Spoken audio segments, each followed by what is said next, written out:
How to eat 3 meals a day with $0. You'd skip a meal if you forgot your wallet. Meanwhile, someone with $0 in their pocket is about to eat 3 times today without stealing, without begging, without dumpster diving. How is that even possible? Most people wake up and stumble to their fridge without thinking twice. But what if there was no fridge, no kitchen, no food at all? Welcome to the circuit, the soup kitchen schedule, your new full-time job. In any major American city, there are dozens of these places, operating on rotating schedules. The people who use them have the whole thing memorized, like a bus timetable. Monday breakfast at St. Mary's, Tuesday lunch at the Methodist Church downtown, Wednesday dinner at the community shelter on 5th Street. It is basically a full-time job, just knowing where to show up. Here is what most people don't realize. These meals aren't scraps thrown on a plate. We're talking cafeteria-style service with protein, starch, vegetables, and bread. Honestly, it is nutritionally comparable to what your kid eats at school, sometimes better depending on the school. But here is the catch. You can't just waltz in at serving time and expect a seat.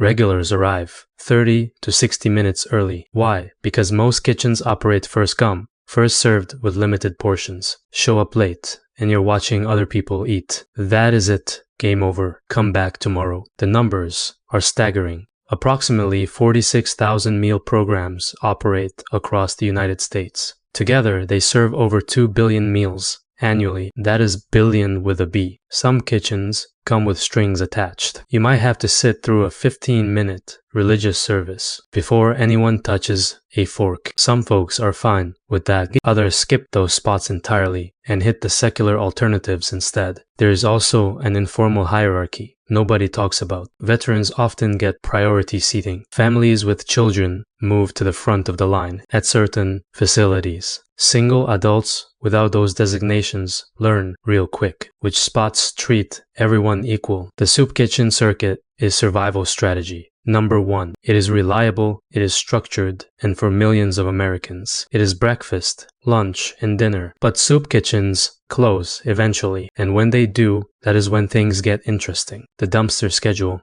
Grocery stores on hard mode. Grocery stores in America throw away 43 billion pounds of food every single year. That is not a typo. Most of it perfectly fine to eat, just past some arbitrary sell by date. That doesn't actually mean the food is bad. Experienced homeless folks have turned this waste into a survival strategy. They call it dumpster diving. And honestly, it is more organized than my meal planning ever was. Here's the thing. Different stores dump different items on predictable schedules. Bakeries toss bread at closing time like clockwork. Grocery stores clear out produce on Sunday nights because fresh deliveries arrive Monday morning. Once you know the pattern, it is basically a very smelly grocery list. Not all dumpsters are created equal. The premium targets, Trader Joe's and Whole Foods. These places have separate bins for discarded food versus actual garbage. It is almost civilized. You might be thinking, this has to be illegal. Nope. Supreme Court ruling from 1988 made it legal in all 50 states. The court basically said, once you throw something away, you've abandoned it. Fair game. Those stores can still hit you with trespassing if they catch you on their property, but the fines can be surprisingly good. Sealed yogurts, wrapped deli meats, bagged salads. Why were they tossed? Sometimes one item in a 6-pack got damaged. The whole thing goes in the bin. Corporate policy. Here's my favorite part. Winter is actually prime diving season. I know, sounds backwards. Cold weather acts as natural refrigeration. The dumpster becomes a giant outdoor fridge. Food stays safer longer. Mother Nature providing the walk in cooler that homeless people obviously don't have. It is a bizarre system when you think about it. Stores throwing away perfectly good food. Hungry people fishing it back out. Seems like there should be a better way. Food banks. Great idea. Terrible execution. Food banks aren't soup kitchens. They don't hand you a plate. They hand you groceries. Raw groceries. We're talking canned goods. Pasta, rice, peanut butter, and sometimes even frozen meat. Sounds great,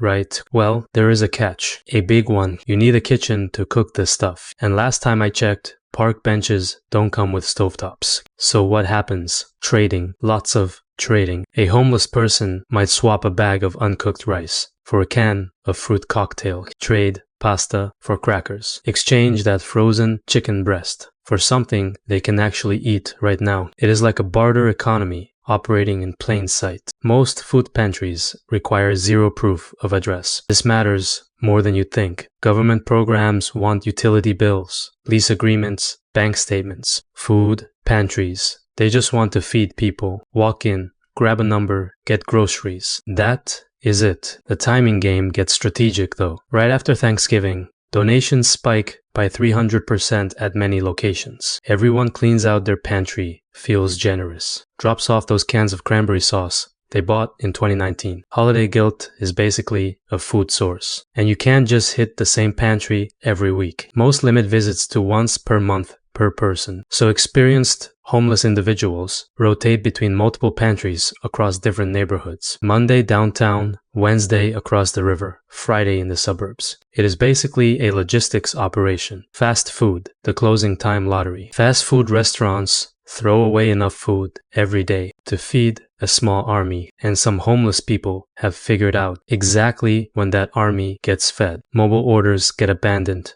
constantly. Someone orders through the app, never shows up, and that burger just sits there. 15 minutes, 20 minutes. Eventually, it is trash. But experienced homeless individuals know which managers will hand over those orphan meals instead of tossing them. It is like adopting a puppy nobody wanted, except the puppy is a Big Mac. Timing is everything. McDonald's, Burger King, Wendy's, they all have strict rules about heat lamp limits. Food sits for 15 to 30 minutes. Then it is done, gone. But closing time at these places is basically a free buffet if you ask politely. I've seen it myself. A guy walked up to a Wendy's at 10:55 p.m., asked nicely, and walked away with 3 bags of food. That would have hit the dumpster at 11. Starbucks operates on a whole different level. Baristas reportedly give away about 25% of unsold pastries at closing to regular homeless visitors. Not officially, just human kindness beating corporate policy. The condiment economy. The condiment station might be the most underrated survival tool in fast food. Those little ketchup packets, mayonnaise, salt, sugar, they're free calories. Some homeless individuals collect handfuls as supplements between actual meals. A sugar packet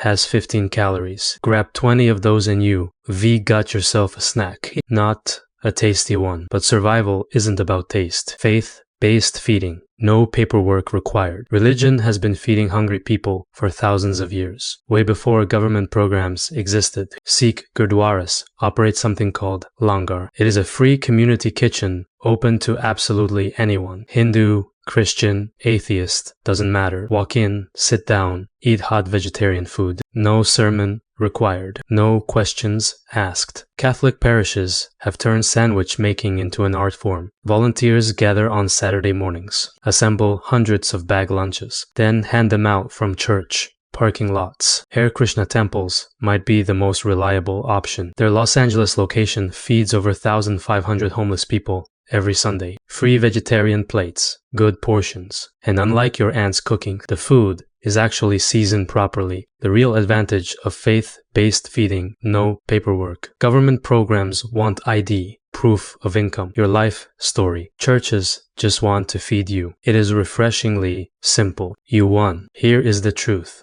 Nobody wants to admit the system is broken, but people figured it out anyway. They memorized the soup kitchen schedules. They learned the dumpster timing. They found which managers have hearts and which churches don't ask questions. You want to survive. Stop waiting for someone to save you. Learn the circuit. Know the schedules. Show up early. The cold doesn't care about your pride. Hunger doesn't care about your embarrassment. If you wake up tomorrow with food in your stomach, you didn't get lucky. You won.